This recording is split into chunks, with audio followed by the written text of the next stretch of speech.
Ce sont des émissoles tachetés, des petits requins, 438 au total pris au piège dans les mailles de ce filet, échoués sur la grève du sillon de Talbert.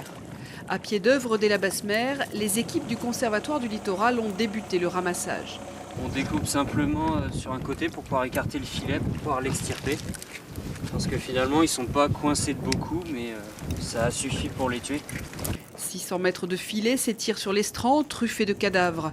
Les services techniques municipaux arrivent à la rescousse. La récolte est impressionnante, plus d'1 tonne de poissons. Toutes des femelles de 80 à 120 cm, la plupart portant des œufs. C'est ce qu'est venue examiner cette équipe scientifique brestoise spécialisée. Pour nous, c'est de récolter des données scientifiques complémentaires sur cette espèce-là, qui est une espèce qui est encore assez mal connue. Un échouage d'une telle grande quantité, c'est la première fois qu'on voit ça. Alors comment expliquer une telle hécatombe et d'où vient ce filet? Chaque détail est scruté par cet émissaire de la direction des territoires et de la mer. Le filet est coupé net des deux côtés, sectionné des deux côtés, donc ça fera partie des éléments de recherche.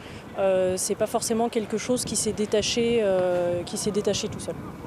Donc vous vous orientez plus sur une piste volontaire Là, sincèrement, on n'a pas encore les éléments, donc on va enquêter. Et, ça, ce sera un travail fait avec la brigade nautique. Le maire a d'ailleurs décidé de porter plainte, d'autant que c'est à la municipalité de supporter le coût du nettoyage. C'est un coût qui reste quand même raisonnable, mais que l'on chiffre aux environs de 3 000 € à peu près.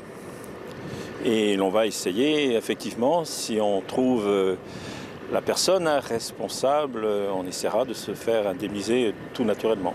Demain matin, les poissons seront conduits au centre d'équarrissage de Plouvara, une dépense cette fois prise en charge par l'État.